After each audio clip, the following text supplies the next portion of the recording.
I be walking in circles in my mind? But I know God will make my path straight. I know I'm gonna shout and praise. My God can be trusted over and over and over again.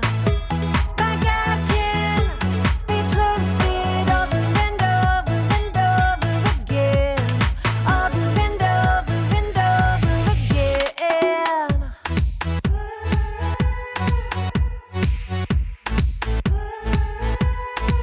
When I am up, when I am down, when life turns me around, should I go left? Should I go right? Should I be walking in circles in my mind? But I know God will make my path straight. I know I'm gonna shout and praise. My God can be trusted over and over and over again. My God can be trusted over and over and over again. Over and over and over again. I'm confident. My God can. I'm confident. My God can. I know. God will make my path straight. I know. I'm gonna shout and praise. I know. God will make my path straight. I know. I'm gonna shout and praise. My God can be trusted over and over and over again. My God can be trusted over and over and over again.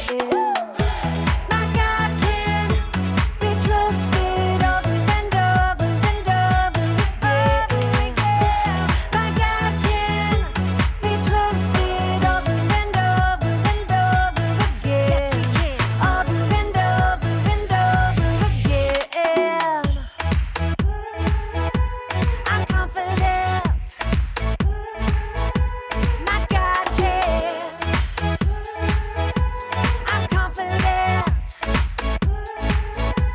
My God can. Over and over and over I can trust Him. Over and over and over again. Sugar goes in here. Sugar, great fuel for experiments. Not the best fuel for your body. Salt goes in here.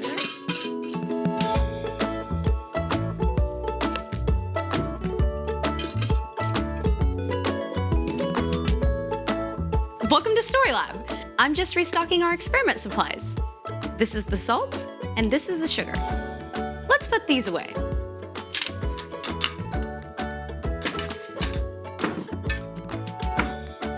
This week on StoryLab, we're talking about integrity, while we take a look at the story of some friends who did what was right, even when it was scary.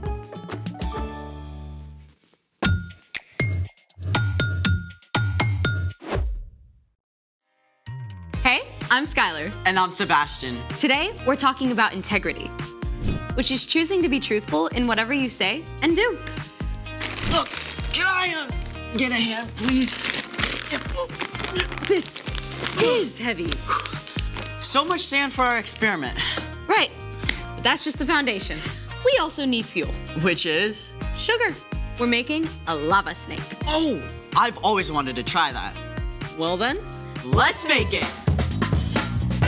This is a really interesting group of ingredients. I know, right? Oh, wait, I forgot the sugar. Can you grab that, please? Yes. Thank you. Are these both sugar? Probably. All right, thanks for grabbing that. You're welcome.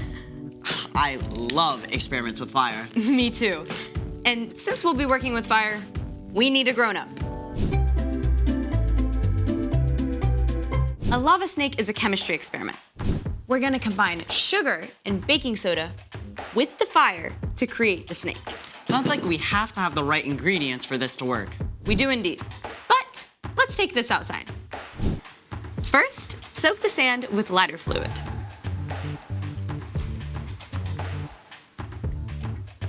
Then mix your sugar and baking soda together. Thank you.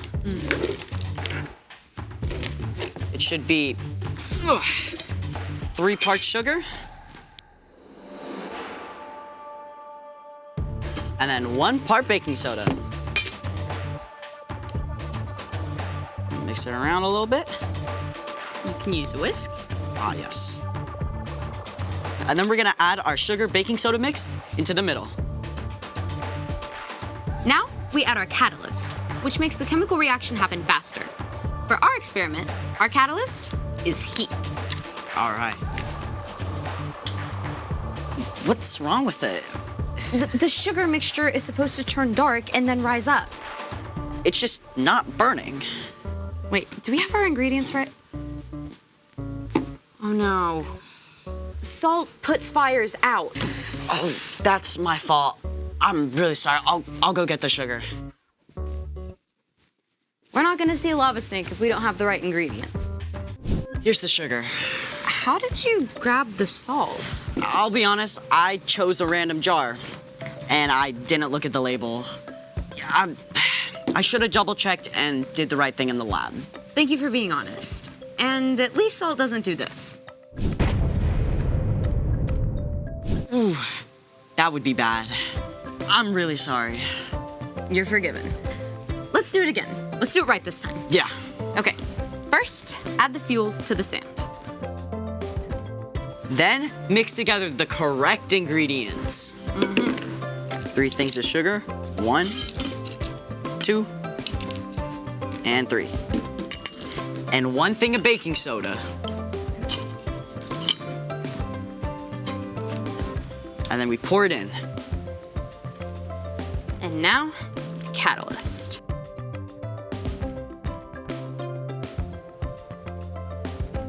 Whoa. It just keeps coming. It's growing for sure. Ooh, it's still growing. Look, it looks like it has a little tail. You're not wrong. What should we name it? Trevor. Trevor. Trevor the lava snake. Good job, lava snake. That was awesome.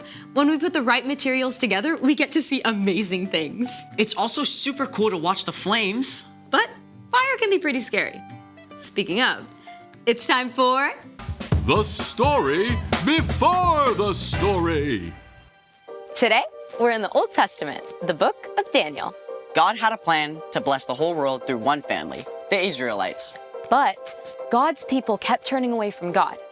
At last, they were conquered by Nebuchadnezzar, the king of Babylon. After his victory, the king chose several young Israelite men to be prepared for service in his court. God blessed these 4 men, Daniel, Shadrach, Meshach, and Abednego, with health, knowledge, and wisdom. Eventually, the king put Daniel in charge of a big part of the kingdom and appointed his 3 friends to help. Which is where our story starts. Take it away.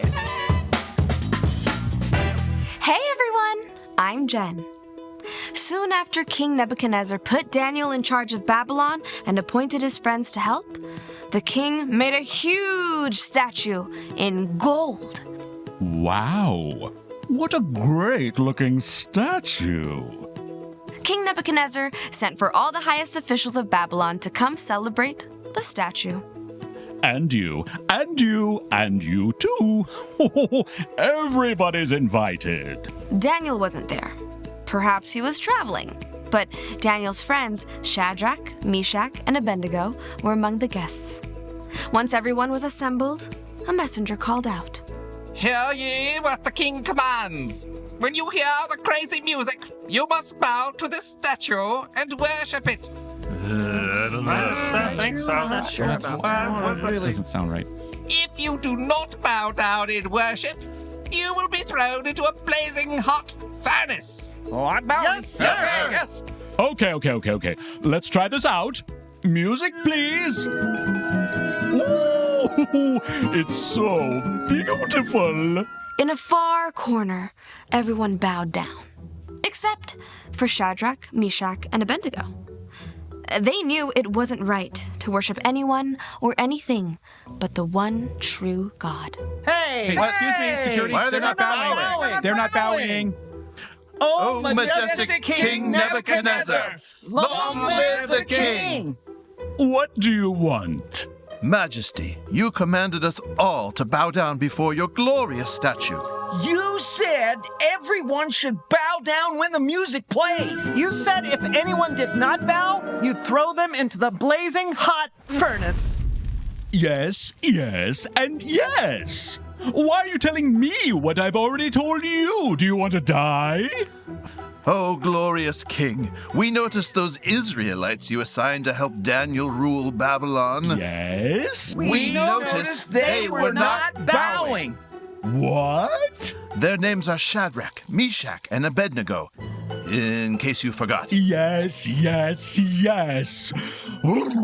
I'm very angry. Bring me Shadrach, Meshach, and all red Lego. Abednego.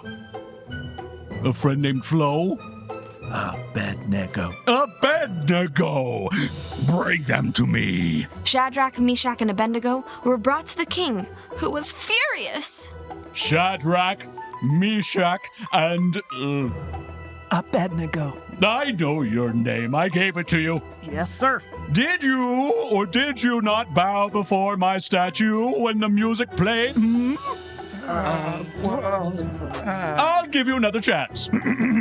We'll play the music again, and this time you can bow to my statue and worship it. But if you don't, I will be forced to throw you into the blazing hot furnace, and what God could save you from that? Listen, King, I know you're angry, but nothing will change our minds. Yeah, that's right. If you throw us into the blazing hot furnace, our God is able to save us from it. Simple as that. And even if we thought he wouldn't, we still wouldn't bow to your statue. Or worship anyone but the one true God. Nebuchadnezzar became even more angry. He was steaming. He ordered the furnace to be made 7 times hotter than usual. Then the king's strongest soldiers tied up Shadrach, Meshach, and Abednego and threw them into the blazing hot furnace. The fire was so hot, it actually killed the soldiers. But what happened next amazed everyone. Wait a minute. The king saw something that totally shocked him. Didn't we throw 3 men into the fire? Yes, Your Majesty. But why are there 4 men? None of them are tied up, and none of them are harmed. And the 4th man looks like he's from heaven. Hey! Shadrach, Meshach, Abednego! You servants of the Most High God! Get out of there! Come on! Wow. Look at that! They don't even smell like smoke! How is this I possible? mean, How can look it be? at the robes! Okay. Shh. Quiet. Stop. I have something to say. Before you all, I praise the God of Shadrach, Meshach, and Abednego. They trusted him and refused to obey my orders, willing to die rather than worship anyone besides their God. So, from this day forward, no one can say anything against the God of Israel in all my kingdom, and if they do, they'll have to answer to me. Yay! Then King Nebuchadnezzar honored Shadrach, Meshach, and Abednego. He increased their rank and gave them even higher positions in the city of Babylon and the towns around it. The end. So they were inside the fire, and it was 7 times hotter than usual, and they didn't get burned? Daniel recorded that they didn't even smell like smoke. I smell like smoke after making s'mores on a bonfire. No wonder the king of Babylon was amazed and worshipped God. So, what's our part in the story? When we choose to do what's right, others can see God at work. And that starts with following Jesus. Jesus is a perfect picture of what God is like. When we try to live like Jesus, our choices and actions can show God's love to others even better than words. Like choosing to be friends with someone who's lonely, even though no one is playing with them. Oh, Or like helping someone who's tripped and fallen, even if it makes you late to class. Or you could welcome your new neighbor with cookies, even if they're a little different from you. Or if you have a substitute teacher and the rest of the class is acting up, you can choose to listen and show respect instead. Sounds like you have the right idea. See you next time. So here's the thing. When you do what's right, others can see God. Just like Shadrach, Meshach, and Abednego. Just like when we finally added the right fuel to our experiment, we were able to see the cool chemical reaction. That's right. Hey, you might want to check the label on that. Yikes. Salt in my tea? That would have been bad. Thanks for joining us on the StoryLab. See you next time.